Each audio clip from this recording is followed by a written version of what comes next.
Bonjour à toutes et à tous. Eh bien, on va commencer très rapidement. Donc, sur cette table ronde sur la santé des exilés LGBTI+, avec trois personnes que je vais rapidement présenter et qui auront toutes les trois un quart d'heure pour faire leur speech. Et ensuite, on se propose, comme ce matin, de faire un débat avec la salle. Voilà. Donc, Cyriaque Boucher-Mayer, ici, sociologue de l'unité de recherche Santésie. Voilà, Santésie, de l'Université de Montpellier et de lycée Migration, donc sur la thématique de s'accommoder d'injonctions paradoxales pour préserver sa santé sexuelle, de l'inégalité entre hommes demandant l'asile au motif de l'orientation sexuelle. Nous aurons aussi Mathilde Kenning ici, de Paris 1, voilà, sur le profil psychologique, un profil pour qui? Belle question. Et Grégory Beltran. Alors, j'ai pas pris mon bon papier, donc il nous racontera tout à l'heure, hein, de Odenor et de Pacte, mais je l'avais noté parce que c'était très compliqué ce mot. Voilà, sur en tout cas la santé mentale des exilés LGBTI, violence intersectionnelle et soutien communautaire. Merci Stéphane pour la présentation. Merci Aude et Florent pour l'invitation. Aujourd'hui, je vais tenter de brosser quelques résultats issus de mon enquête doctorale réalisée entre 2018 et 2023 en Île-de-France.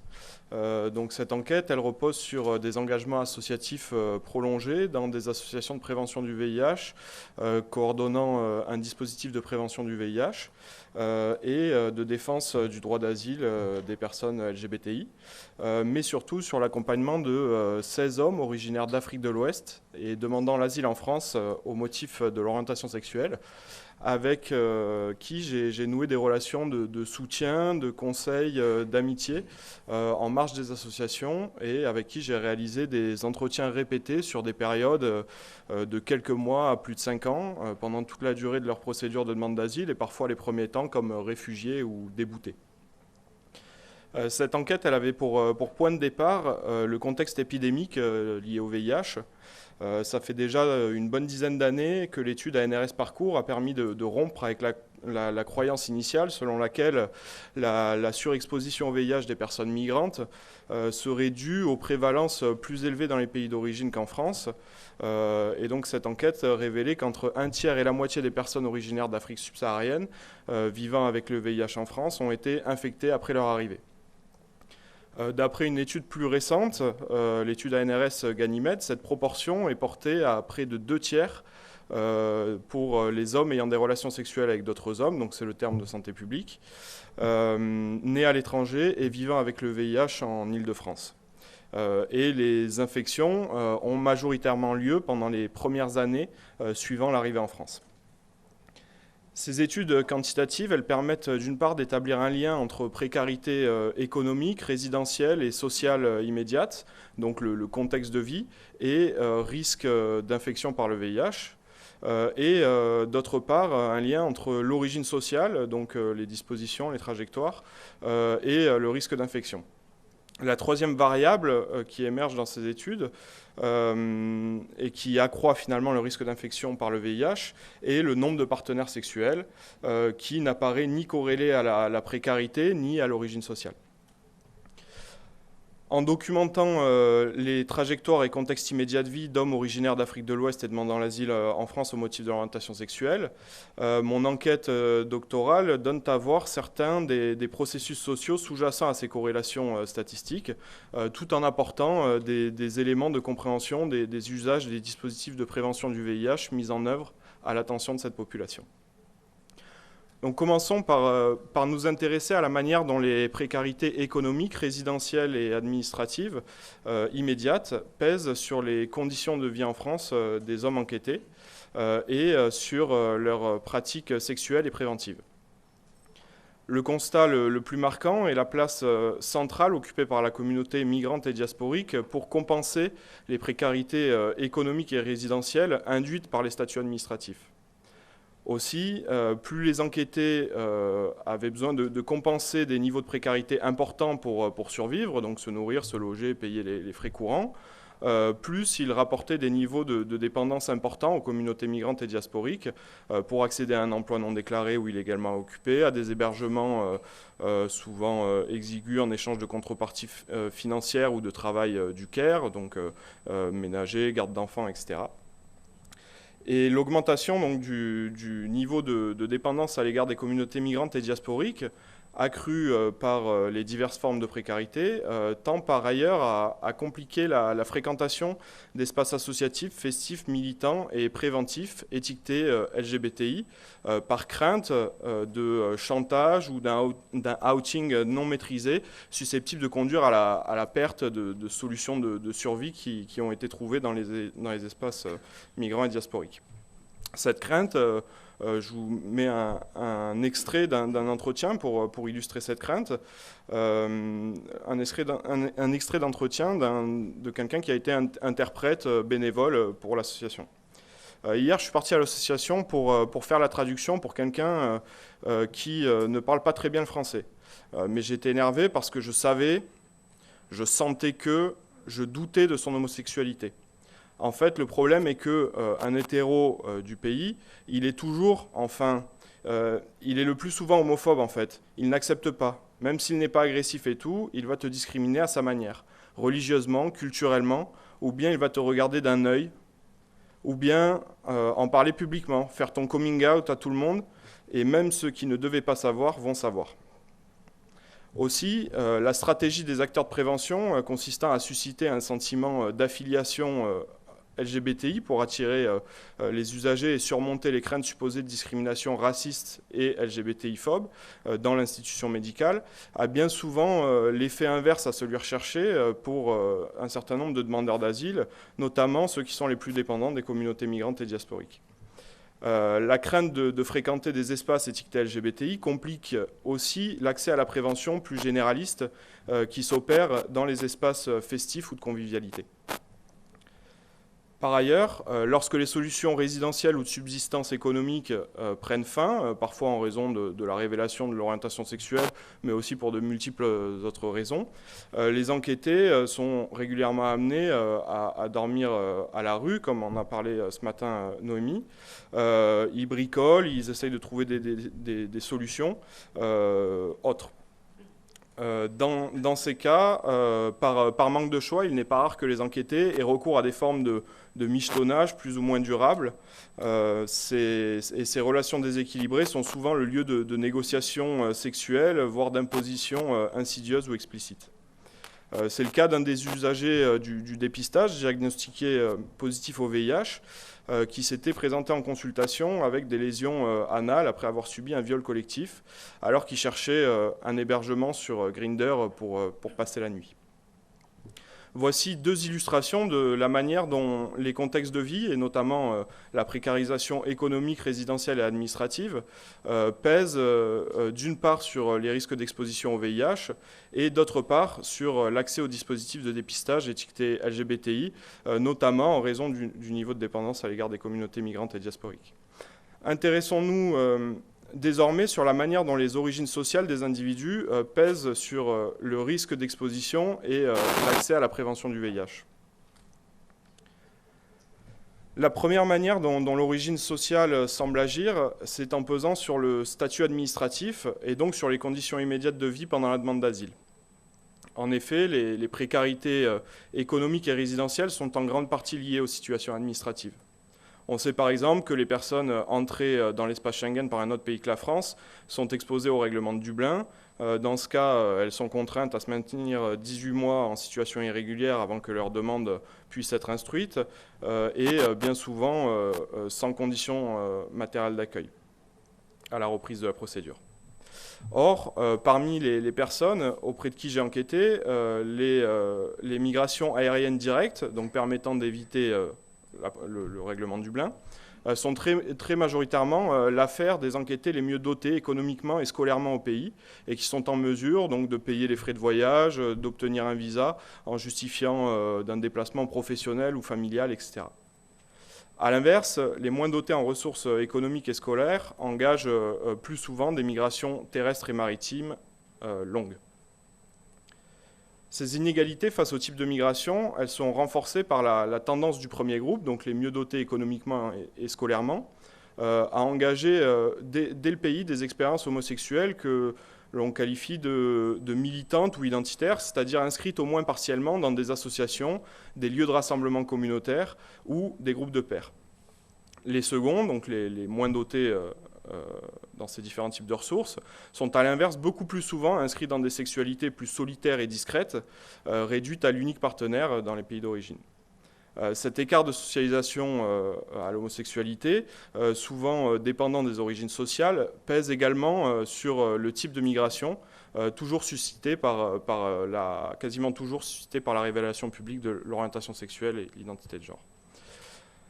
Donc ceux disposant de réseaux d'homosociabilité peuvent, au moment de partir, s'appuyer sur ces réseaux pour temporiser le temps de préparer leur départ, trouver des soutiens financiers ou des motifs de départ dans leur propre réseau ou dans celui de leur père.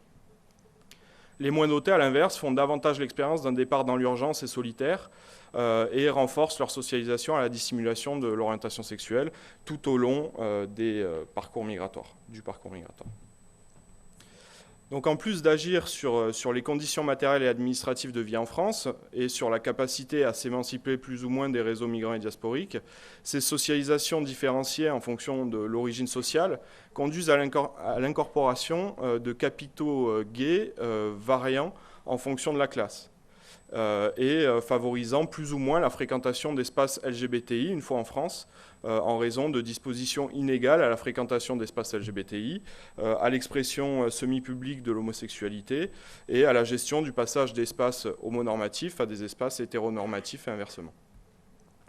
Cette moindre socialisation LGBTI au pays, puis en France, est souvent associée à une moindre sensibilisation au VIH-Sida, donc socialisation qui s'opère beaucoup dans les pays d'origine par le biais d'associations LGBTI qui souvent utilisent la prévention du VIH-Sida pour justifier et légitimer leur existence. C'est également le cas en France, où les espaces LGBTI sont davantage ciblés par les associations de prévention, à l'image de l'ARDIS. En plus de ces inégales dispositions à la prévention et de cette inégalité d'accès à la prévention en France, cette crainte accrue de fréquenter les espaces étiquetés LGBTI entre en jeu au moment où le dispositif de prévention s'affiche comme LGBTI migrant dans le but recherché de susciter l'adhésion. Ces craintes liées à l'étiquetage LGBTI pèsent aussi sur l'accès à un accompagnement associatif à la procédure de demande d'asile. Cela renforce les inégalités face à l'obtention du statut de réfugié, mais aussi d'accès à la prévention. En effet, la fréquentation du dispositif de dépistage étiqueté LGBTI est construite par certains pour leur procédure, comme un espace où prendre des photos ou obtenir des attestations dans le but d'administrer la preuve dans le cadre de la procédure. Donc pour conclure, j'ai tenté de montrer aujourd'hui la manière dont les trajectoires de vie, créatrices de dispositions différenciées en fonction de l'expérience de vie, tentent à peser de différentes manières sur les pratiques préventives par l'intermédiaire des dispositions sociales construites au pays, mais également par leur influence indirecte sur les contextes de vie et notamment le niveau de précarité économique, résidentielle et administratif. J'ai aussi tenté de montrer la manière dont ces contextes administratifs, économiques et résidentiels tentent, à mesure qu'ils se précarisent, à augmenter les risques d'infection par le VIH et à compliquer l'adhésion aux pratiques préventives recommandées. Au-delà des inégalités sociales interindividuelles, il est intéressant de noter que de manière générale, les actions de prévention du VIH mises en œuvre sous l'égide du ministère de la Santé se heurtent aux effets des politiques antimigratoires de découragement conduisant à la dégradation des conditions administratives et matérielles d'accueil, favorisant les infections et compliquant l'accès aux dispositifs de prévention. Je vous remercie.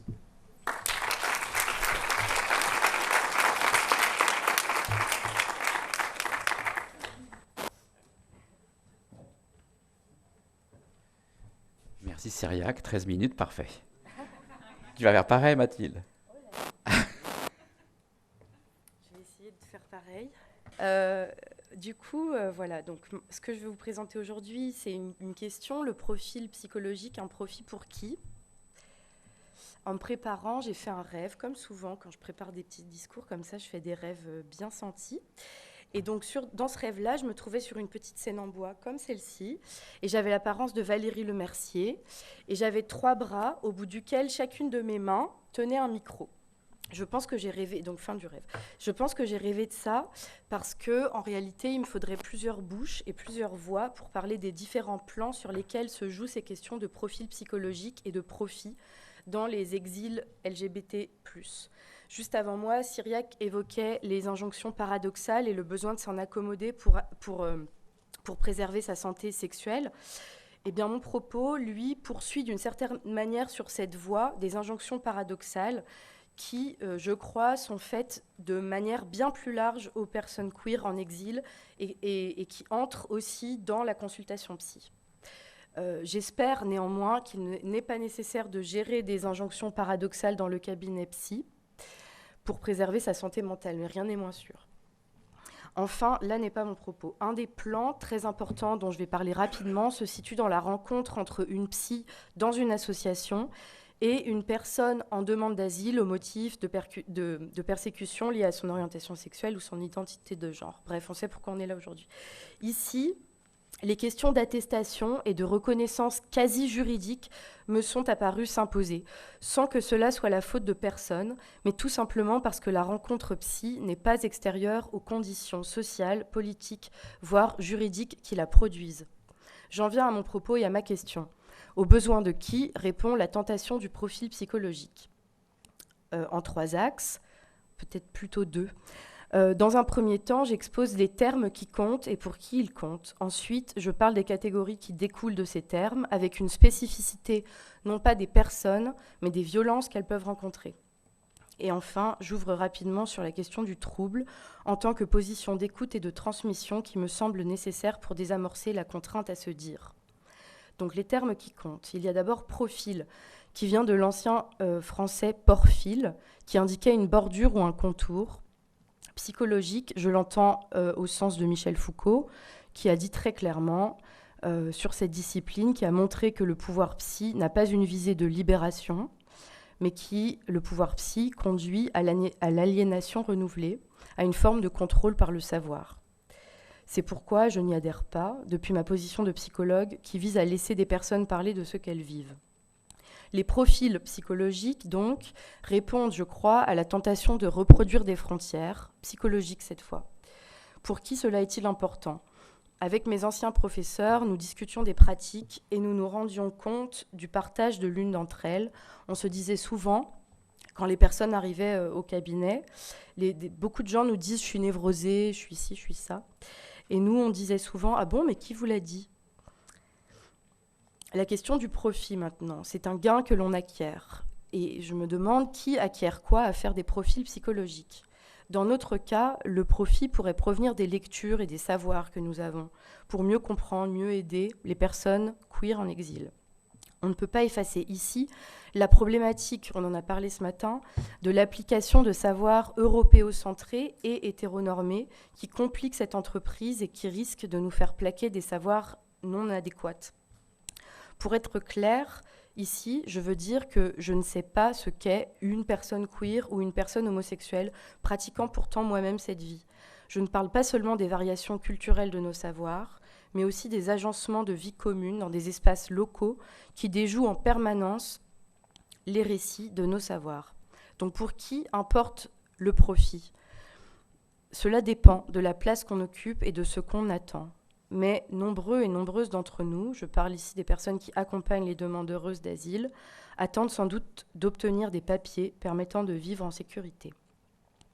La terminaison choisie exilé est un terme qui pour moi désigne, et ce n'est jamais une chose aisée de désigner des choses, désigne, je me suis perdue. Bref, en fait, dans ma thèse aussi, j'avais choisi exilé pour pas donner le pan à migrants, réfugiés ou immigrés, qui sont des vocabulaires qu'on peut entendre soit dans les histoires juridiques, soit dans les médias, et qui, je crois, font du mal aux personnes qu'on accompagne. Merci, c'est bon, t'as mis la pause. Merci. Et puis enfin, LGBT+, Alors ici, c'est pour moi une double difficulté dans la nomination d'une minorité sexuelle et ou de genre. La langue politique officielle parle de LGBT+, ou LGBTQIA+. Et je crois que ce sont des sigles qui renvoient, et je ne suis pas la seule à le croire, à des constructions occidentalo-centrées des identités politiques.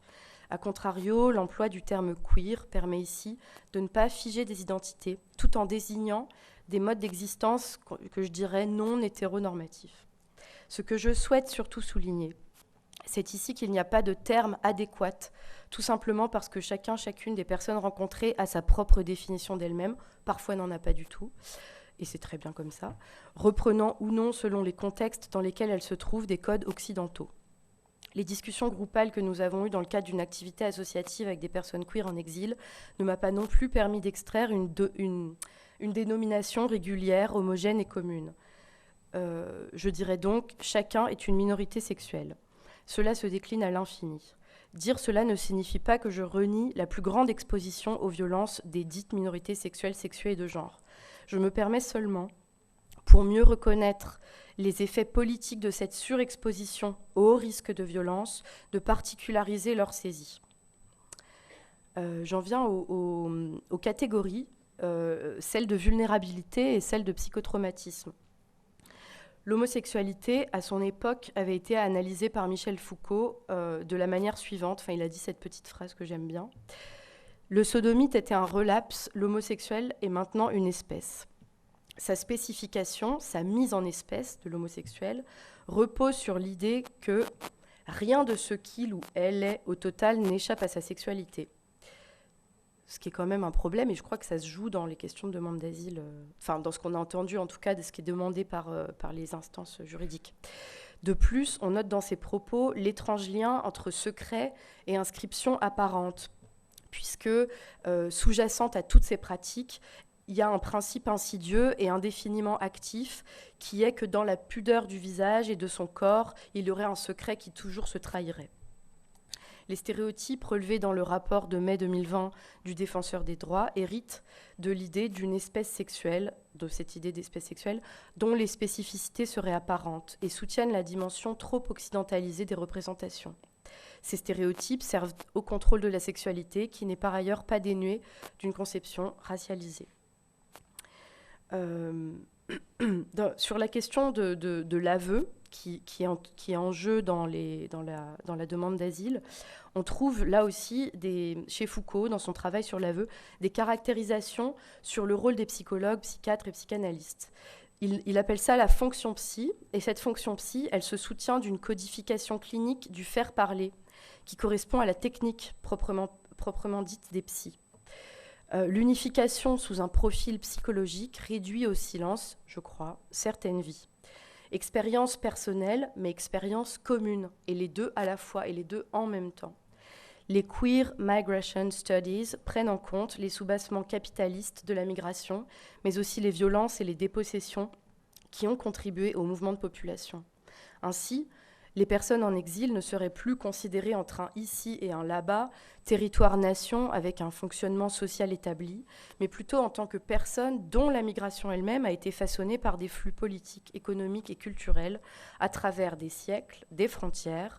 Elles sont également considérées en tant que personnes inscrites dans des relations continues qui dépassent la question des frontières nationales, en tant que personnes naviguant comme tout le monde, dans des hégémonies coloniales, capitalistes, raciales, de genre et sexuelles à différentes échelles. Le problème étant que quand on se heurte à une frontière d'État, on ne se les prend pas de la même façon, ces hégémonies, je crois. Donc ce qui est spécifique, ce n'est pas le profil psychologique, c'est le risque. D'ailleurs, les études anglophones à propos du vécu du stress, souvent post-traumatique vécu par les personnes en exil, nous rappellent que les raisons des migrations forcées sont la violence, les abus, les ruptures de liens, entre autres. Le trajet, tu en as parlé aussi, est aussi un moment à fort risque de rencontrer des violences ciblées. Et l'arrivée dans un monde de contradictions ou d'injonctions paradoxales, avec la contrainte de tout recommencer en étant le plus souvent isolé, constitue la majorité des expériences. Il faut partir, je crois, de ces considérations pratiques pour comprendre la vulnérabilité. La vulnérabilité, ce n'est pas une caractéristique essentielle à quelques groupes social que ce soit. La vulnérabilité, je crois, relève plutôt d'une inégalité non compensée, voire même favorisée parfois, voire même voulue peut-être, par le fonctionnement politique, social et épistémologique, donc des savoirs, sur les questions de gestion des populations et les savoirs qu'on produit sur ces populations. Et en ça, je pense qu'on commence à le comprendre. Je refuse, en tant que psychologue, de créer des profils psychologiques, que ce soit des queers ou des exilés ou encore des personnes exilées queer. En revanche, le psychotraumatisme me semble une catégorie relever d'une catégorie politique de la souffrance. Le psychotraumatisme articule, je crois, la question du soin et du politique. Vous connaissez tous, je pense, le livre « L'Empire du traumatisme » de Didier Fassin et Richard Rechtman, où ils expliquent qu'il y a ce double mouvement, qu'il y a une tension permanente entre la question du soin et son aspect politique. Il s'agit, dans la question du psychotraumatisme, de caractériser de manière médico-psychologique des raisons politiques. Donc souvent, c'est ce que disait Foucault dans la fonction psy, on demande aux psys, en fait, les psys ont une fonction politique davantage souvent que de soins. Enfin, sauf dans certains cas, mais ils sont malheureusement trop rares. Donc ces caractérisations médico-psychologiques des raisons politiques, que sont souvent la pauvreté, les violences à l'égard de telle ou telle communauté, la guerre ou bien d'autres, sont prises en compte par la notion de persécution et de traumatisme. La catégorie ici nosographique sert à poser un horizon commun pour s'entendre, pour se parler avec les différentes intervenants dans la demande d'asile, poser un horizon commun qui est celui de la souffrance. Cette idée de souffrance sans frontières oblige à un mouvement perpétuel. Il est toujours question à la fois de l'avant et de l'ici, de l'éloignement et de la présence, de la douleur de la séparation et de la difficulté de l'insertion. Percevoir une prise en compte des souffrances particulières, une attention à une histoire singulière et une problématique universelle à la fois, me mène à la question suivante. Faire sans frontières serait-il donc faire avec le particulier ? J'en viens maintenant à la particularité des violences et non pas tant des personnes. On ne vise pas à saisir une psychologie particulière des personnes exilées queer. Il ne s'agit pas de concevoir un portrait psychologique particulier des personnes exilées queer, puisque cela risquerait de postuler pour une science particulière et nécessaire. En revanche, je crois que ce qui est spécifique, je l'ai déjà dit, ce sont les violences et la façon dont elles s'intriguent dans cette situation. La particularité des violences auxquelles se trouvent faire face les personnes que j'ai pu rencontrer est marquée non pas dans leur identité, que je ne me permettrai pas de réduire aux violences qu'elles ont vécues, mais dans l'écoute qu'on leur ouvre, l'écoute qu'on rend possible politiquement, et dans l'accès aux soins, qui est aussi quelque chose de politique. Ce sont des violences qui sont spécifiques, donc pas les populations. Cette particularité des violences appelle, à mon sens, à une responsabilité. Cette notion est sans doute celle qui permet de penser l'action utile du soin à l'égard d'une population particulière. Autrement dit, il existe une responsabilité particulière qui fait le soin particulier. Ce n'est peut-être pas tant qu'il y aurait un soin spécial au sens d'une action technique spécifique, mais plutôt sa responsabilité à l'égard de certaines personnes. Et sa responsabilité, comme le souligne la bien connue Donna Haraway, c'est la capacité de réponse, response ability. Il s'agit en fait, je crois, de se sentir concerné par, et à partir de là, de chercher, penser une réponse possible. Ne serait-ce donc pas la responsabilité qui, à son tour, fabriquerait la spécificité ? Je crois, en tant que psy, du coup, qu'il nous revient de ne pas ignorer et de ne pas faire silence sur les conditions politiques des violences qui mènent des personnes à venir nous rencontrer. Ah, c'est super, c'est la dernière page. Au regard des conditions de silenciation qui ont été celles des personnes queer en exil, il s'agit de faire signe et de promouvoir une attitude active de la part de l'institution par la formation du personnel, les affichages, les réunions de professionnels pour poser des questions en équipe et désamorcer le rapport à une spécificité et les silences, les réseaux avec la santé communautaire qui restent, je crois, les mieux à même de faire valoir les besoins. Voilà, je propose pour finir de m'appuyer sur la notion d'enchevêtrement et de poser comme prérequis le fait, mais on l'a entendu, que le biopolitique et le psychique sont co-créés. Tout d'abord, il n'y a pas d'étanchéité de la vie sociale à la dite vie psychique. Les mécanismes à l'œuvre dans la vie sociale ont plus que des effets psychiques. Parler d'effets psychiques ne permet pas, à mon sens, de rendre compte de la dynamique d'enchevêtrement qui les unit, qui les co-crée. Il me semble qu'en pratique, les soins de santé communautaires offrent une prise en compte nette de cet enchevêtrement. Pour préciser ce que je veux dire par ce grand mot enchevêtrement, ça désigne la façon dont, par exemple, les centres de santé communautaire agissent à partir d'une conception qui, je vais citer directement la personne, mais en tout cas une conception qui fait qu'on est entrelacés les uns les unes aux autres. Être enchevêtré, je la cite, ce n'est pas seulement être entrelacé, mais c'est plutôt l'assemblage d'entités séparées, c'est être privé d'existence indépendante et autonome. L'existence n'est pas une affaire individuelle. Les individualités ne préexistent pas à leurs interactions. Les individualités émergent plutôt dans leurs intra-relations enchevêtrées et dépendent d'elles. Fin de la citation. Je crois que ici, l'apanage des situations humaines telles qu'elles sont est un impossible objet de discours et un individu ne se fabrique qu'en lien avec les autres. Ce trouble-là met les catégories et les significations en question et les relations en avant. Et je crois que ce sont nos représentations qu'il s'agit de défaire. Enfin, dernière phrase, la psychologue et ses savoirs ne servent, je crois pas, à faire des profils de ce qui relève d'une souffrance, disons, sociale. Je vais donner une image, celle de la pâte à pain qui fermente. Le sel étant incorporé pour que la fermentation agisse, nous ne pouvons plus dissocier les deux. Et je crois qu'il n'y a ici pas besoin de chercher à défaire ce qui relèverait du psy et ce qui relèverait du social. C'est tout simplement une histoire de pâte à pain. Voilà.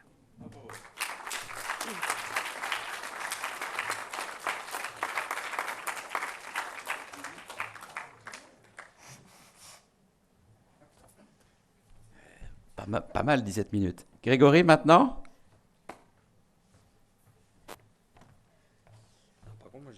Merci. Bonjour. Merci pour tout, cette organisation. Je ne sais plus comment on anime ces diaporamas. J'adore. Donc oui, c'est bon, ça marche comme ça. Moi, je suis anthropologue pour la fin de la présentation. Et donc, je vais vous parler un petit peu de santé mentale pour des personnes exilées LGBTI. C'est des données que j'ai récoltées à travers des enquêtes que j'ai menées auprès de 2 enquêtes différentes, mais aussi à travers du matériau que j'ai récolté parce que je suis également militant dans une association à Toulouse qui s'appelle le GECO, qui accompagne, soutient, enfin en tout cas qui est dédiée aux personnes migrantes LGBTI. Je vais essayer d'aller un peu vite pour qu'on s'attarde à des choses un peu plus intéressantes. Donc la question de la santé mentale de cette population, elle est devenue un sujet assez récemment. Et il y a eu quand même quelques recherches qui ont été menées, pas en France, ou peu en France, mais il y en a eu ailleurs, notamment dans les pays anglo-saxons, qui ont plutôt montré effectivement que c'était une population qui avait une plus grande prévalence en troubles en santé mentale, donc les personnes qui étaient reçues notamment par des psychologues, etc., montraient plus de troubles en santé mentale que les personnes exilées cis-hétéros, on va dire. Et elles avaient également davantage de troubles diagnostiqués. En France, je vous dis, il n'y a pas beaucoup de recherches, mais les quelques données qu'on a, ça montre effectivement que les violences de genre, notamment subies par les personnes, effectivement, vont entraîner une plus grande sensibilité, enfin vont être un facteur de risque en santé mentale. C'est un peu l'élément que je veux mettre en avant, qui a été mis en avant ce matin comme cet après-midi. C'est vraiment ne pas dissocier la question de l'orientation sexuelle ou de l'identité de genre avec la question des migrations, et que les deux, donc c'est pour ça que j'ai parlé de violence intersectionnelle, les deux se sont imbriqués et sont difficilement dissociables. Elles sont imbriquées dans toute la trajectoire des personnes, du début à la fin, et notamment dans bien sûr, souvent ça va être les violences homophobes et transphobes qui vont conduire au départ, mais ensuite sur le trajet et dans les pays d'accueil, l'orientation sexuelle et l'identité de genre vont être des sources supplémentaires de violences qui se cumulent donc à ces violences qui sont liées aux politiques anti-migratoires qu'on connaît. Et alors qu'on sait que les recherches montrent que effectivement les mauvaises conditions d'accueil, les mauvaises conditions de vie sont évidemment des sources de violence, mais sont aussi des facteurs de risque pour la santé mentale. Et bon, je ne vais peut-être pas répéter tout ce qui a déjà été démontré ce matin et ensuite, mais avec cette idée que sur le trajet d'une personne migrante LGBTI, cette question de l'homophobie et de la transphobie va encore plus compliquer ces violences. Donc là, je vous ai mis un peu des verbatims de personnes qui expliquent comment. Voilà, c'est une femme lesbienne qui explique comment camerounaise, comment elle a été arrêtée et enfermée dans un camp en Grèce, comme de nombreuses personnes, ou que ce soit en Italie ou autre, et comment à l'intérieur, cette question de l'homosexualité ou de la transidentité, elle devient dangereuse pour elle, en tout cas elle est vécue comme telle, et donc elles font tout pour éviter de voiler cette homosexualité, ce qui fait aussi que ça la met à distance d'un groupe qui aurait pu la soutenir ou de socialisation. C'est des choses qui se retrouvent aussi en France, vu que les personnes sont souvent pas logées par l'OFI, et donc elles vont se retrouver en squat ou ailleurs. Et là encore, là j'ai mis les propos d'une femme trans ghanéenne qui explique comment, là encore, pour maintenir une position dans le squat sans risquer trop de violence, elle est obligée de mettre à distance ses amis ou les personnes qu'elle a rencontrées dans le milieu LGBT, parce que justement ça pourrait aussi rendre plus difficile sa vie dans le squat. Donc on voit que ces deux éléments, l'exil et l'identité de genre et l'orientation sexuelle, se cumulent et s'imbriquent pour rendre plus difficile encore les trajectoires. Dans mes recherches, ce qui ressort, ce que les personnes expriment comme troubles, effectivement, ils en expriment de très divers. Alors, il y a des personnes qui vont parler des troubles qu'on leur a diagnostiqués. Il y en a d'autres qui vont parler des troubles qu'ils auront vécu sans avoir pour autant été voir de psychologue et donc d'avoir de diagnostic. Mais donc, il y a le syndrome post-traumatique, il y a les angoisses, et le suicide, etc., etc. Il y a aussi des syndromes qui sont beaucoup plus liés, en tout cas qui sont amenés beaucoup plus en lien avec la question de l'homosexualité ou la transidentité, alors la culpabilité, la honte, etc., mais aussi les problèmes de confiance. Et là, je vous ai mis le verbatim d'une femme cis-lesbienne qui dit qu'elle ne peut plus faire confiance depuis qu'elle a été outée par ses amis et qu'elle s'est rendue compte que l'amour qu'elle pensée inconditionnelle de sa famille, en fait, l'était pas une fois découverte. Et donc, aujourd'hui, elle dit je m'en fous un peu des amis, je parle pas vraiment à mes amis. Et elle montre que c'est vraiment la question de l'homosexualité qui lui fait mettre une distance par rapport à ces personnes-là. Ça, c'était pour brosser à grands traits cette catégorie. Je vais un peu comme les autres, revenir quand même sur cette catégorie, montrer aussi qu'il y a des particularités et qu'effectivement, c'est pas, même si ça paraît une catégorie très, très petite, en tout cas une intersection entre exil et LGBTI, en fait à l'intérieur, les profils et les trajectoires et les caractéristiques sont très différentes et vont aussi entraîner des différences de vécu. Donc je ne vais pas revenir sur la question du genre, comment le vécu notamment de violence, il ne va pas être le même entre hommes et femmes, entre personnes trans et personnes cis, etc., etc. La question du racisme et des racismes qui n'est pas la même pour toutes, et qui, par exemple pour les personnes noires, les racismes qui sont à l'intérieur de la communauté LGBT, les racismes dans la société française, mais aussi les racismes sur la trajectoire en Libye, dans les pays du Maghreb, etc. Les classes syriaques, il en a déjà bien parlé, etc., etc. Et un autre élément qui me semble important, c'est justement le capital social.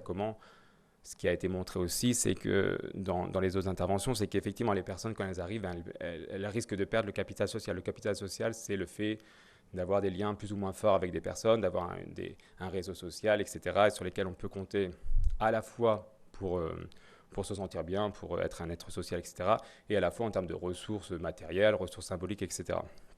Et on sait encore une fois que les études montrent que pour tout le monde, le capital social est un facteur protecteur en termes de santé mentale. Et encore une fois, évidemment, l'exil peut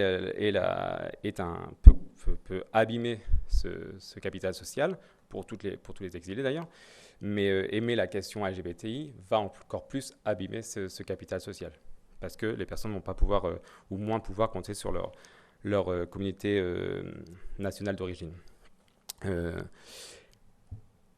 Et c'est là où rentre la question du soutien communautaire en santé mentale, et comment effectivement les associations qui sont de plus en plus nombreuses à se construire, soit parce qu'elles ont des centres LGBT ont reçu de plus en plus de personnes migrantes, ou soit parce qu'elles se construisent autour vraiment de la question exil LGBT, elles vont aider à reconstruire un capital social pour ces personnes. C'est-à-dire qu'elles vont à la fois être une source de sortie d'isolement, elles vont miser sur la convivialité, elles vont se baser sur le communautaire LGBT pour dire tiens, c'est un espace safe, ou en tout cas dans lequel les personnes peuvent rencontrer de nouvelles personnes.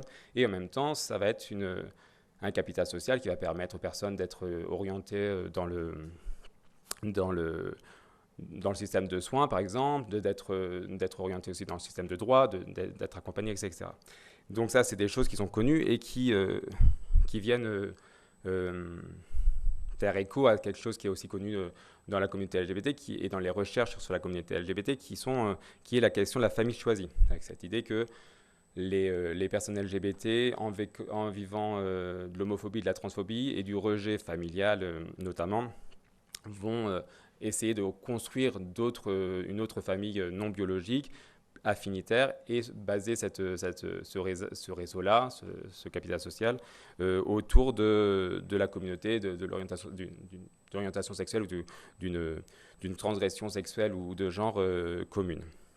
Donc là, on retrouve cette notion donc, dans le milieu des associations et dans les personnes qui participent. On voit qu'effectivement, en tout cas, les exilés qui intègrent ces associations, beaucoup vont utiliser le terme de famille, parfois de façon naturelle ou parfois parce que quand ils arrivent dans ces associations-là, les gens vont commencer à utiliser ce terme-là et puis ils vont se l'approprier. Et donc, là, je vous ai mis vite fait une capture d'écran d'une discussion du GECO où les personnes se disent bonjour et la question de la famille ressort beaucoup, mais on voit que c'est vraiment dans toutes les associations. J'ai été voir plusieurs associations et c'est quelque chose qui ressort assez régulièrement, sans évidemment qu'on sache ce que les personnes mettent derrière cette famille, mais en tout cas, ce qu'on peut voir un peu plus objectivement, c'est que par contre, ces associations, elles ne peuvent pas combler le manque qui a été créé par à la fois l'homophobie et la transphobie et à la fois par l'exil, vu que c'est des associations qui vont proposer quelques lieux de rendez-vous, quelques temps de rendez-vous, mais qui vont être loin de combler le reste. Et en plus, matériellement, il y a des personnes qui ne sont pas dans ces villes-là, donc qui ne vont pas pouvoir bénéficier de ces espaces, ou alors qui vont être envoyés par l'OFI dans les campagnes, ils vont avoir beaucoup de difficultés à accéder à ces espaces, etc. Et donc, l'autre point que je voulais rapidement... Oh non, c'est bon, je suis large. Je me suis pressé pour rien. L'autre point que je voulais aborder, c'était justement des réflexions autour de cet aspect communautaire et de ce soutien communautaire, qui encore une fois est reconnu par les professionnels de santé, vu que souvent les personnes qui vont voir des psychologues et des psychiatres vont être dirigées vers ces associations-là pour pouvoir justement parler d'étayage, de cultiver un petit peu une sociabilité pour des personnes très isolées, etc. Mais encore une fois, quand on regarde un peu plus précisément, et vu qu'il n'y a pas de politique publique, que tout est fait de façon bénévole, et que chaque association a son histoire, ses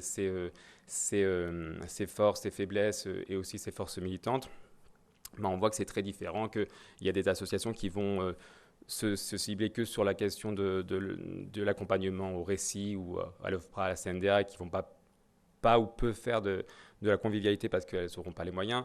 Il y en a d'autres qui vont faire beaucoup de la convivialité mais qui n'auront pas des compétences sur la question de santé mentale ou notamment de savoir vers qui diriger sur l'offre en santé mentale, etc.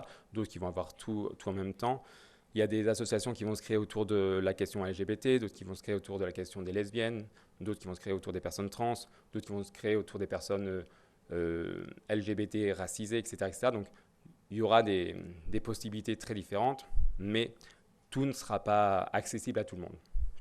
Encore une fois, selon où les personnes se retrouveront, notamment par rapport à la centralisation de l'hébergement et au fait qu'elles soient orientées à l'extérieur. Et l'autre point, oui, c'est ça. C'est réfléchir aussi sur qui sont les personnes, comment les personnes se retrouvent dans ces associations. Souvent, ça a été pensé par des populations LGBT françaises, souvent blanches, mais pas uniquement. Et donc, avec des codes LGBT très, ce qu'on a parlé, hein, européano-centrés, etc., etc. Et donc, pour les personnes qui ont été construites ou qui ont une socialisation à l'homosexualité dans leur pays, ça va trouver écho, et pour d'autres, beaucoup moins. Donc, là encore, certaines vont pouvoir s'investir et d'autres un peu moins, ou vont se sentir en décalage.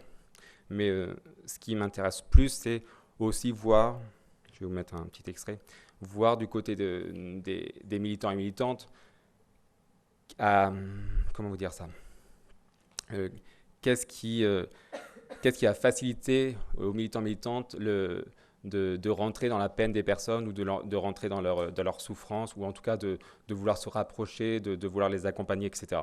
En fait, il y a une sélection, et on a parlé un peu vite fait de ce côté de suspicion autour de l'homosexualité, etc., etc., qui imprègne aussi, qui vient d'en haut, qui vient de l'État, Manuela l'a expliqué, etc., mais qui aussi imprègne les pratiques militantes et qui vont aussi mettre à distance parfois par rapport à des personnes migrantes qui n'auront pas la même façon de vivre la sexualité que soi, ou la même façon de vivre le genre que soi, alors que quand il y aura une idée que on a la même, on trouve des atomes crochus parce qu'on a l'impression que sur la question de l'homosexualité ou de la transidentité, les personnes vont se retrouver, vont avoir le feeling. Là, je vous ai mis un extrait où la personne parle que ça match avec l'autre.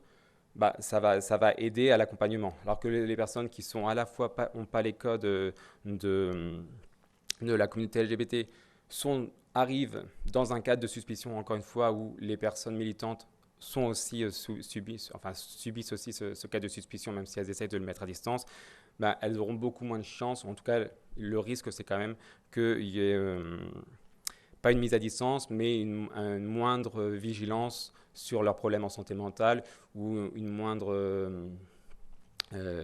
motivation pour le soutien. Donc c'était un peu la réflexion que je voulais lancer.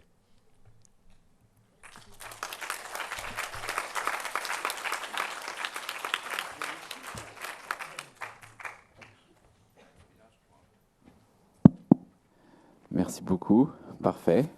Voilà, je vais vous proposer de vous préparer à quelques questions dans la salle. Je pense est-ce qu'on a bien toujours un ou deux micro-baladeurs? Normalement, oui. Donc les questions sont ouvertes. Bonjour. Je tiens à vous remercier pour l'intervention, les trois intervenants, me semble.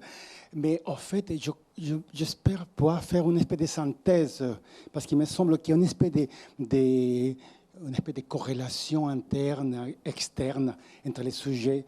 Et il me semble que vos travaux de recherche, dans l'état où ils sont, l'impression que j'ai, c'est que finalement, c'est une espèce de regard derrière la porte, derrière l'œil del Judas qui est derrière la porte, et qu'on regarde un monde autre, à l'intérieur, mais que vous êtes regardant dès l'extérieur. Et en même temps, il y a très peu dans le récit, il y a très peu de contenu dans lesquels on sent qu'il y a la chair qui se transpire, qu'il y a du cœur, qu'il y a des sentiments. Ça sent presque un récit, une narrative de réalité qui vous dépasse, ou qui sont presque comme un touriste qui va quelque part et il regarde les bâtiments et dit « Ah, c'est joli, il y a une petite histoire. Ah oui, on connaît l'histoire de ce bâtiment-là. Et on connaît la trajectoire de vie de ces gens-là. Ah, il y a la souffrance, il y a des concepts de la vulnérabilité, des traumatismes, de la souffrance. Mais parfois, il y a une espèce d'accumulation, de références, de citations. C'est de la citation, le commentaire del commentaire, très livresque, très savante. Mais il y a, dans le terrain, je sens qu'il manque la chair. Il y a le squelette, mais il manque la chair, le vivant.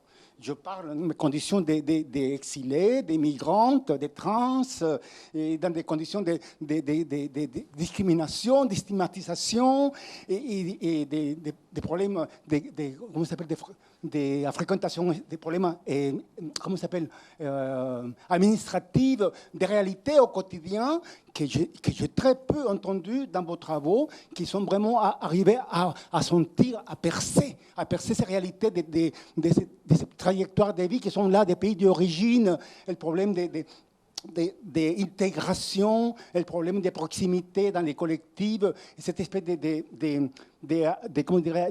réinsertion ou de collective, de reconnaissance du groupe, de la communauté, des membres qui sont là pour l'aider, dans ces problèmes de souffrance, de manque de famille, d'identité, de référence, et que là, une communauté qui est là prête à donner la main et à le faire sentir qu'il y a vraiment... Il peut compter avec quelqu'un, qu'il n'est pas tout seul dans ses souffrances, mais qui va restituer sa vie et qui va commencer avec une certaine confiance. La communauté, il marchait de manière sûre, mais humainement. Mais la question des soins, les soins, l'interrelation, il n'y a pas dans votre discours une question des soins. Et les soins, c'est l'humanisme, dirait Cynthia Fleury. Il y a un problème des soins dans votre discours qui ne tient pas.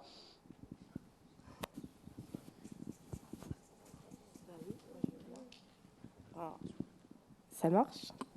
Merci beaucoup pour cette remarque, parce que, enfin, je réponds en premier, je ne sais pas, mais je crois que ce que vous m'adressez, enfin, nous, enfin, là, je réponds pour moi, c'est que j'ai essayé de parler depuis la place du psychologue. J'ai essayé de ne pas produire un discours sur des personnes en mettant des savoirs. Je suis restée sur cette lisière-là étrange de comment ne pas produire un discours sachant sur des personnes. Genre ne pas écrire une science. Et peut-être que ce que ça a raté, que vous me transmettez maintenant, c'est que du coup, il manque l'essentiel même de la relation que j'ai pu établir avec les personnes que j'ai rencontrées. C'est vrai.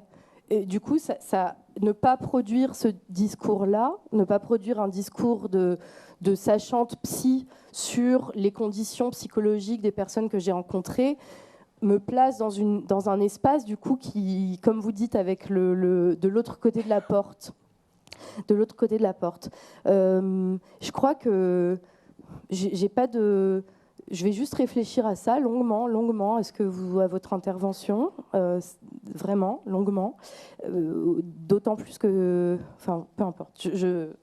Mais ce que je pourrais dire, c'est des choses qui se sont évidemment passées avec des personnes très concrètement dans des rencontres sur des dévoilements de récits pour la première fois. Des espaces j'ai pas parlé de la question du transfert, de ce qui se passe dans un entretien où on rencontre une personne, de comment c'est pas moi d'ailleurs, on a installé un régime qui fait qu'on a pu se parler et que des personnes qui justement, peut-être j'aurais pu prendre la chose par ce bout-là, sont sommées de se dire à des étrangers de l'OFPRA ou de la CNDA, parce que pour moi, dans la rencontre, ce sont eux les étrangers, ce sont les officiers de l'OFPRA, les juges de la CNDA. Eh bien, qu'est-ce qui se reproduisait dans la rencontre avec moi, la psy de l'institution, comme au départ façade de ces institutions-là aussi. C'est-à-dire, la psychologue, c'était quand même une suite au départ de l'OFPRA et de la CNDA. C'est-à-dire, encore une fois, quelqu'un à qui on va parler, à qui on doit parler. Et comment, j'aurais pu peut-être effectivement raconter comment on déjoue ça en tant que psy, mais on n'y arrive pas toujours. Mais comment on déjoue ça pour entrer dans un lien où la personne... mais ça me met en peine de dire ça pour ces personnes, mais sans doute certaines, et elles me l'ont dit, peuvent se raconter finalement, peuvent avoir un espace pour se dire. Et c'est arrivé, bien sûr que c'est arrivé, mais je ne sais pas...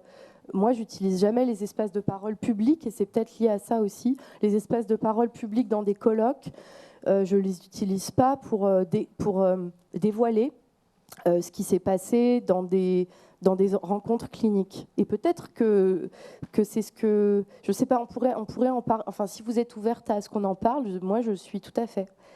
Merci. Je veux bien tenter d'apporter des précisions. Je pense qu'il y a un effet de... Je parle toujours pour moi, hein, pour ma présentation. Il y a un effet de présentation où en fait, j'ai eu 15 minutes. J'ai tenté, à la demande de Florent et Aude, de synthétiser les principaux résultats de ma thèse.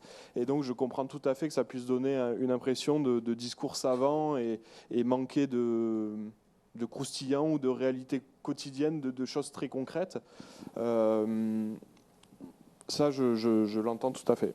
Et je suis d'accord avec ça, mais je pense que c'est beaucoup lié à l'effet de présentation. Ma thèse qui fait plus de 400 pages, le reproche qui m'était fait au moment un des reproches qui m'était fait par les examinateurs, c'était justement qu'il y avait trop de descriptions.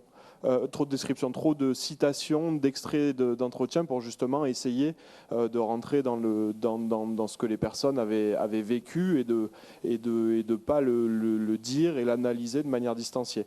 Là, en 15 minutes, j'ai essayé de donner des axes et je comprends cette impression-là. Après, je comprends aussi le fait qu'on ait un regard autre et qu'on soit derrière l'œil de Judas, c'était l'expression. Effectivement, voilà, je suis français, blanc, en situation régulière. Donc forcément, je n'ai pas vécu ce que les personnes m'ont raconté. J'ai simplement tenté d'être là sur une période de jusqu'à 5 ans avec certaines personnes. Donc je n'ai pas vécu pour elles ni à travers elles, mais en revanche, je pense les avoir accompagnées, avoir été une ressource pour un certain nombre de problématiques rencontrées, d'incertitudes rencontrées, que ce soit sur le plan professionnel, sur le plan de la santé, sur tout ça, et puis à recevoir des appels, week-end compris, en soirée, etc., en me disant je viens d'être mis à la rue, qu'est-ce que je fais? Donc je ne l'ai pas vécu moi, ça c'est sûr, donc je peux difficilement ouvrir la porte et me sortir de ma position d'observateur extérieur. Mais j'ai en tout cas essayé de trouver une position qui me semblait convenable pour eux comme pour moi, qu'il y ait de la réciprocité dans la relation et pas être totalement extérieur, malgré qu'il y ait des limites et des frontières d'une certaine manière que je ne peux pas franchir. Et sur le troisième point, sur les communautés prêtes à donner la main, etc., ça c'est vrai, il y a il y a des associations qui sont prêtes à donner la main, à accompagner, etc. Mais ce que j'essayais aussi d'évoquer ici, c'est les difficultés aussi des personnes à accéder à cette aide-là pour des raisons qui sont difficilement surmontables. C'est des problèmes un peu insolvables où j'ai pas de solution clé en main, mais en tout cas, dans leur récit de leur fréquentation de ces espaces-là, de soutien communautaire et d'entraide, il y a certaines catégories de personnes qui n'y accèdent pas et qui ne se sentent pas, qui n'y arrivent pas à y accéder, au-delà de savoir qu'ils existent ou non, qui ne se sentent pas forcément à l'aise. Donc, je trouve que j'avais trouvé peu de choses là-dessus dans la littérature et j'ai essayé en tout cas de parler de ces éléments-là, même si c'est pas l'élément dominant. Voilà les quelques éléments de réponse. Merci en tout cas pour votre question. Merci. Après, je vais dire à peu près pareil. Après, c'est difficile parce que je trouve ça, on rentre vite dans de la justification alors que c'est peut-être pas très intéressant. Je pense qu'effectivement, c'est une question de position. On est clairement blanc et privilégié, donc on va mettre l'accent sur les mécanismes sociaux où on a l'impression que ça peut être intéressant de changer. Notamment, c'est pour ça qu'on met l'accent plus sur des choses un petit peu abstraites, mais qui ont des effets concrets, notamment sur les politiques migratoires, etc. Et je pense qu'on est, mais c'est vrai, je pense qu'on est emmerdé en fait à savoir comment mettre la chair qu'on a rencontrée, enfin qu'on nous a partagée, mais c'est pas facile parce que je pense que ce sera une trahison quoi qu'il arrive. En fait, quelle que soit la manière dont on l'amènera, ce sera en partie une trahison. Donc c'est vrai que je pense qu'on est juste emmerdé et que oui, c'est tout à fait intéressant, légitime cette question. Ouais.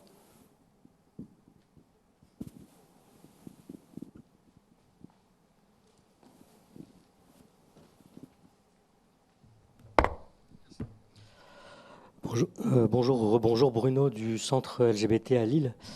Alors, ce qui se dit là me donne envie de raconter quelque chose d'un point de vue non académique, même si ça va rester d'un point de vue d'un homme blanc cisgenre de nationalité française. Et donc, parce que le champ de la santé mentale, sexuelle est tellement vaste que c'est pas non plus un panel qui va aborder tous les sujets. Mais par rapport à la chair, justement, je vais raconter brièvement des réflexions qu'on a eues à Lille, où dans notre centre LGBT, comme dans beaucoup d'autres centres, on accueille beaucoup de demandeurs d'asile et une montée en charge depuis plusieurs années. Il y a un moment, on s'est rendu compte qu'il y avait quelque chose qui clochait, c'était que si on accueillait une personne, un homme gay, qui n'était pas demandeur d'asile, alors on lui aurait montré des brochures de prévention, dit où étaient les préservatifs, etc., parler de santé sexuelle. Alors que pour un homme gay demandeur d'asile, on ne parlait que d'administration, de papiers, de procédures. Et c'était un défaut qu'on a analysé comme un manque dans l'accompagnement qu'on se devait de faire de toute personne LGBT dans notre centre, en l'occurrence d'un homme gay par exemple. Et on s'est lancé dans deux façons de résoudre un peu ça. Alors, la première, c'est on a formulé une hypothèse, c'était que les personnes étaient éloignées du soin, n'avaient pas de médecin, enfin étaient éloignées du soin en général, donc de la santé sexuelle en particulier. Alors, hypothèse fausse, en fait, les gens étaient très proches du soin, mais du soin psy. Presque tout le monde avait déjà rencontré un psychologue, un psychiatre, à la faveur d'accueils sociaux, etc. Donc, première chose. Et deuxième chose, en écoutant aussi Santé publique France se plaindre qu'il n'y avait pas assez de données recueillies sur la vie des hommes gays migrants, on a proposé d'expliquer ce qu'était par exemple l'enquête ERAS et d'amener les gens à remplir l'enquête. Et en débriefant avec eux, on s'est rendu compte qu'ils avaient rempli l'enquête, mais qu'ils avaient répondu un peu au hasard quand ils ne connaissaient pas tout un tas de mots qui auraient dû être expliqués, auraient dû être évidents, comme sauna, PrEP, chemsex, etc. Donc, on sent bien que là, la chair, là, elle n'emploie pas les mêmes mots, quoi. Bon, et alors finalement, pour conclure, un terrain possible de synthèse de l'ensemble, santé sexuelle et santé mentale, ben c'est peut-être les Cégides. Parce que dans les Cégides, il y a des psys. Et à Lille, on a accompagné un jeune homme au Cégide et son dépistage VIH a été positif. Il a vu tout de suite une psychologue par rapport à cette annonce. Et cette psychologue ensuite a pris beaucoup en charge tout ce qui concernait les aspects administratifs. Et c'est un exemple qui s'est révélé fructueux parce qu'ensuite on a beaucoup misé, grâce à des partenariats, grâce à des discussions avec les professionnels des Cégides ou du service de maladies infectieuses de Tourcoing, sur l'accompagnement des psys à côté de l'accompagnement médical.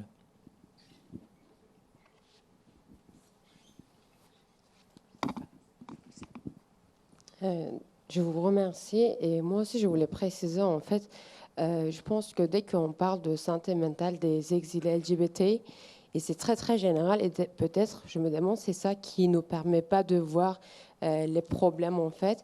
Et par exemple, vous avez parlé des problèmes en général, mais j'ai pas pu voir par exemple le processus de construction de récit et celle qui est très très importante. Et du coup, c'est un processus qui demande et qui nous demande de poser d'autres questions qui sont un peu plus précises.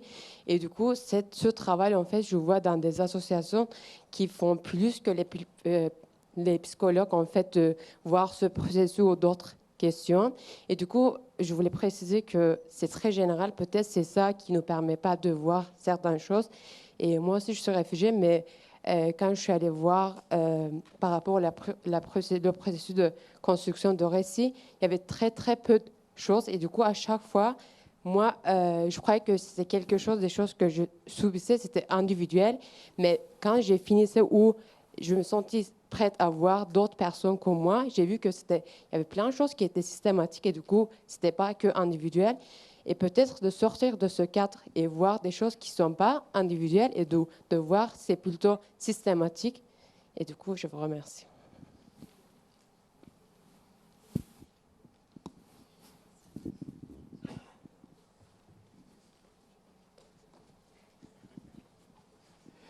Et avant ta question, et comme je vais être garant d'un cadre, puisqu'il faut faire un petit peu attention effectivement aux horaires, qui ne facilitent pas, je pense, la mise en chair des choses, mais qui nécessitent d'être respectés pour pouvoir aborder l'ensemble des questionnements.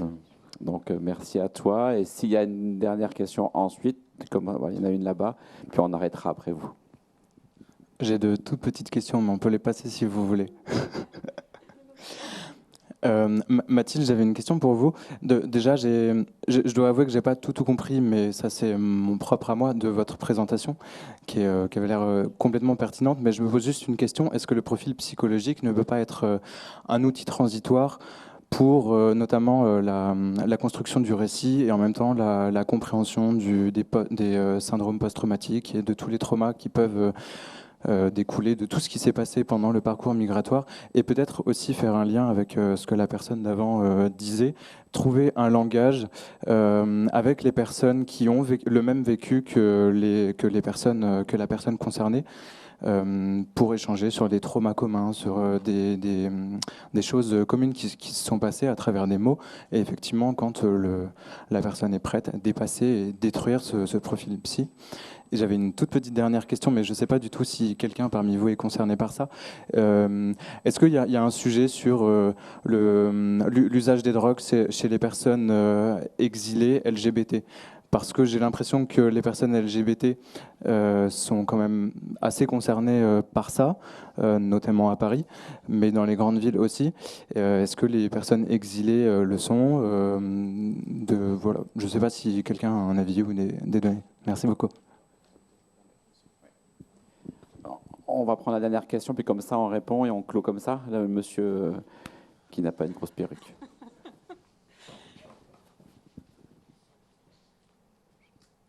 Merci. Oui, non, c'est juste des interrogations. D'abord, je suis très questionné par l'utilisation récurrente du terme de santé mentale. Santé mentale, vous profilez d'une certaine manière et vous rentrez dans une logique gestionnaire de des populations telle qu'elle est en train de se mettre en place. Le terme de santé mentale est relativement récent. À ce titre-là, donc c'est un biais qui me semble relativement important.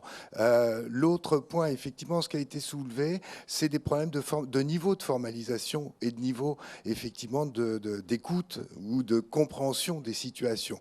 Et je pense que le mouvement, il est toujours dialectique entre, je dirais, le réel et l'opacité de la pratique et le travail de formalisation qui est toujours à défaire. Quant à l'écoute, on y va toujours dénudé. C'est-à-dire, ce que je veux dire par là, c'est qu'il faut être en capacité de rentrer en résonance. Il se trouve que je suis un peu psy, et en général, je ne travaille que sur des horreurs de situations de vie. Il faut les prendre en soi. C'est-à-dire que nous sommes des éponges à angoisse, à agressivité aussi, et avec un travail de distanciation. Ce qui suppose aussi que je ne reçois jamais une personne parce qu'elle est ceci ou cela. Je reçois une personne parce qu'elle vient me dire quelque chose de sa souffrance. C'est-à-dire que là aussi, il faut pouvoir peut-être laisser en suspens toutes les catégorisations, croyances et idéologies qui nous portent. Et ne pas regarder la personne en fonction d'une catégorisation, mais en fonction peut-être de ce qu'elle ressent et ce dont elle est en souffrance. Et après, comment on gère cette souffrance, cette angoisse, ce dépôt, ces scènes parfois abominables que les gens viennent nous raconter, qu'est-ce qu'on en fait et comment on arrive à les traduire ? Allez. Pour te répondre, attends, je reprends la question dans ma tête. Elle est où oui.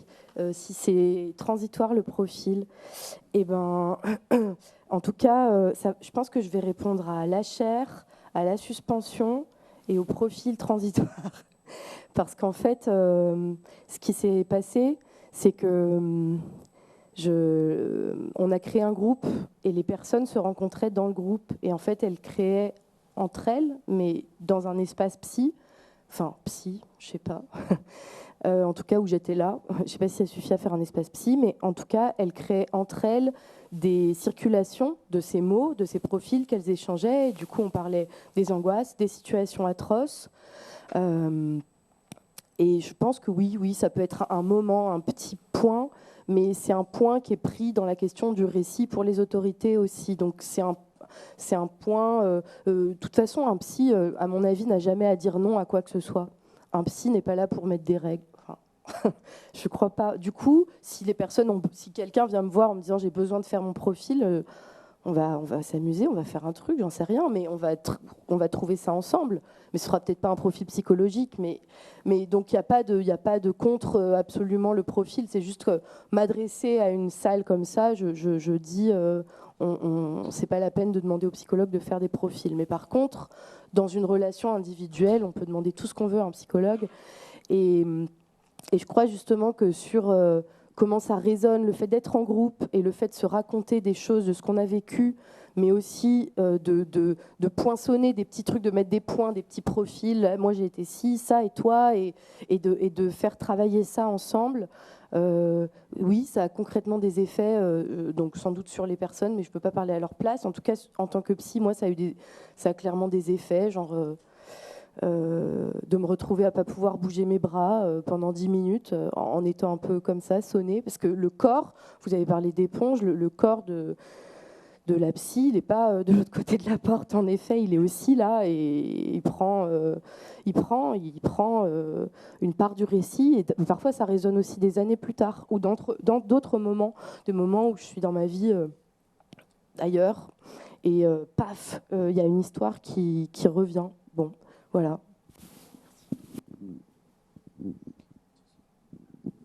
Moi, je vais rebondir sur le partage d'expériences lillois. C'est vrai que c'était intéressant cet écart entre finalement particularisme où les personnes sont exilées, elles viennent, donc on va d'abord porter attention aux caractéristiques administratives et à un accompagnement de ce genre, en oubliant finalement une forme d'accompagnement universaliste. Je ne sais pas trop comment d'ailleurs. Et après, par contre, sur le deuxième partage d'expérience aussi est intéressant sur le rôle des CGID dans l'accompagnement, à la fois psy et santé sexuelle, et parfois aussi, visiblement, si j'ai bien compris, administratif. Mais c'est vrai que suivant les endroits, à Paris, les CGID sont très saturés. Les financements de l'ARS sont plafonnés. Et donc, ils ont vraiment beaucoup de mal à avoir comment ils appellent ça, des plages de dispo, quoi. Donc voilà, c'est vrai que, en tout cas, en région parisienne, c'était plus compliqué. Et le dernier point sur l'usage de drogue, auquel je voudrais partager simplement ce que j'ai observé. J'ai eu, moi, peu de personnes parmi les personnes que j'ai accompagnées. J'ai surtout eu des récits de personnes qui n'avaient pas eu recours à l'usage de drogue, elles-mêmes, sur elles-mêmes et sur les propositions qui avaient pu leur être faites en termes d'usage de drogue, et des récits sur des amis qu'elles voyaient, des amis également demandeurs d'asile, qu'elles voyaient entrer dans le chemsex ou avoir des pratiques de chemsex, et pouvaient être un peu inquiètes par rapport à ça pour l'ami ou pour elle-même aussi, en se disant il a je sais pas quel produit chez lui, on est colocataire ou on vit au même endroit, s'il y a une descente de police, je vais avoir des ennuis, ça va impacter ma procédure de demande d'asile, etc. Donc voilà, ça c'est un premier point. Et le deuxième point, c'est que oui, il y a eu par contre beaucoup de récits de personnes qui se voient proposer soit des pratiques de chemsex, soit des pratiques tarifées alors qu'elles n'ont rien demandé, simplement par, je pense, pratique de racialisation à partir des profils Grindr, voilà, à distance. Mais j'ai pas spécifiquement travaillé là-dessus, donc j'ai pas énormément d'éléments. Sur l'usage de drogue, oui, alors pour le coup, il va y avoir, en tout cas, il y a eu une proposition d'enquête sur le chemsex pour les personnes LGBT exilées. Donc, pour l'instant, effectivement, on a juste des retours d'associations qui parlent de personnes qui peuvent effectivement être dans le chemsex et être rentrées souvent dans le chemsex par aussi des fois nécessité ou besoin. Mais justement, il reste à voir s'il n'y a pas des choses un peu plus complexes que ça. Après, encore une fois, je pense que moi, je fais des recherches sur les personnes en squat migrantes, pas LGBT. Ce qui ressort, et à l'intérieur, il y a quand même des personnes LGBT, ce qui ressort, c'est que la drogue principale, ça va être l'alcool. Et ça ne va pas être lié à des pratiques très spécifiques dans le milieu LGBT. Ça va être lié à des choses accessibles quand on a peu de moyens, etc., quoi. Et sur la santé mentale, je suis d'accord sur l'usage du mot. D'habitude, j'explique un peu tous les mots qu'on utilise, mais voilà, c'est juste qu'il faut parfois accepter d'utiliser un mot, même ils sont imparfaits, quoi. Juste avant de conclure et qu'on passe ensuite à une vidéo, dire un petit mot sur l'usage de drogue, car c'était une réflexion qu'on a actuellement, car effectivement, tout le monde parle du chemsex et c'est une réalité, c'est de plus en plus une réalité aussi pour les personnes en situation d'exil, mais il n'y a pas que ça. Parce que comme tu l'évoques, il y a évidemment l'alcool. Et je rajouterais, parce que je pense que c'est important de le mettre dans le spectre, l'usage détourné ou pas des médicaments, notamment des médicaments psy. Parce qu'on le voit bien ou on le constate qu'en tout cas, ça fait partie d'usage de produits. Et les médicaments aussi sont aussi des drogues. Enfin, tout dépend de l'usage qu'on en fait. Et on peut observer ou en tout cas constater de manière en tout cas empirique que parfois les personnes en ont un usage détourné, suraigu, etc. Et que ça pose des questions. Ensuite, pour la santé des personnes, c'est pour ça que dans les réflexions qu'on a, nous on a aussi une réflexion à avoir et à porter pour les mois qui viennent sur la réduction des risques, notamment sur l'usage de produits psychoactifs, quels qu'ils soient, alcool et autres. J'arrête là. Merci beaucoup pour votre attention. Merci aux intervenants.